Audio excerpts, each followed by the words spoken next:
Українці, українки, наші захисники, наші захисниці.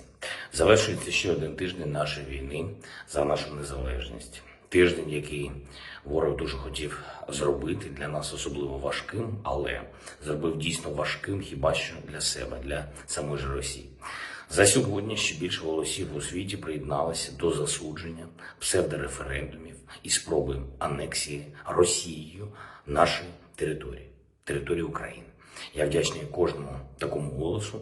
У підсумку ми маємо вже десятки заяв, які чітко підтримують Україну і міжнародне право і засуджують Росію за цей черговий агресивний крок. Я хочу особливо відзначити заяву генерального секретаря ООН Антоніо Гутерреша.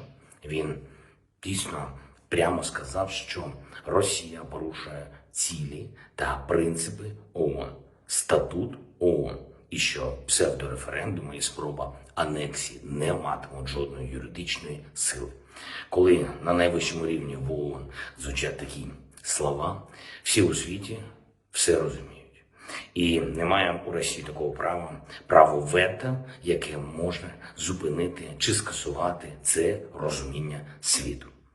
Росія програє боротьбу з міжнародною спільнотою.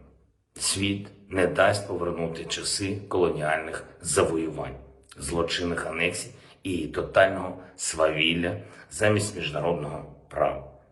А головне – це є наш з вами спротив, наш з вами захист, наш з вами рух до звільнення всієї української території.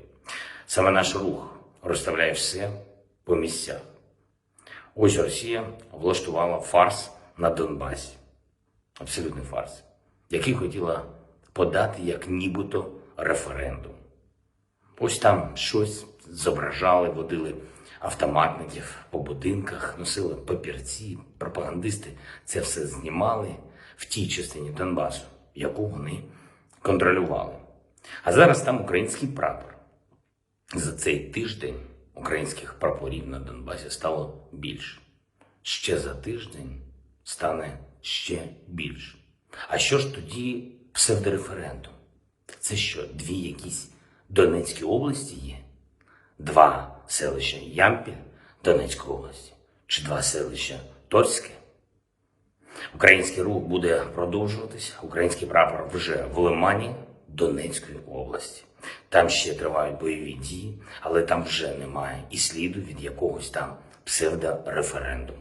Для України це логічно, а для ворога таких нестиковочок буде все більше і більше.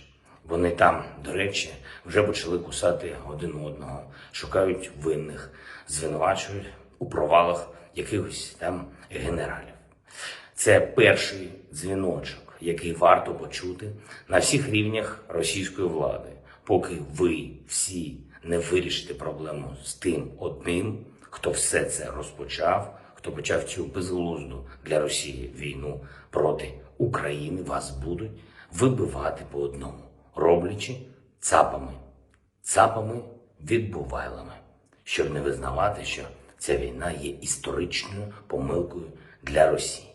Україна поверне своє і на Сході, і на Півдні, і те, що пробували анексувати зараз, і Крим, який називають анексованим з 2014 року.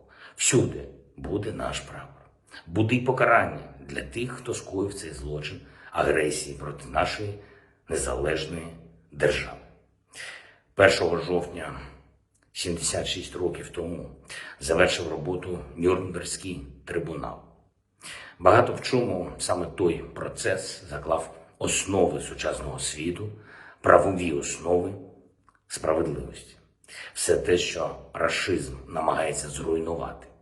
Тож неминуче відбудеться іще один трибунал, який поставить крапку в кар'єрах усіх, хто відповідальний за цю російську спецоперацію проти міжнародного устрою, що почалась у 2014 році. Стала повномасштабною 24 лютого і закінчиться завдяки героїзму нашого народу.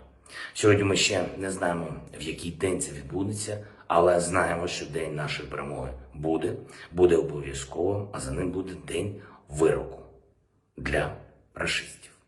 Буде обов'язково. Я вдячний усім, хто цей час наближає щоденно. Я дякую кожному, хто воює і працює заради нашої перемоги. Я дякую всім, хто допомагає.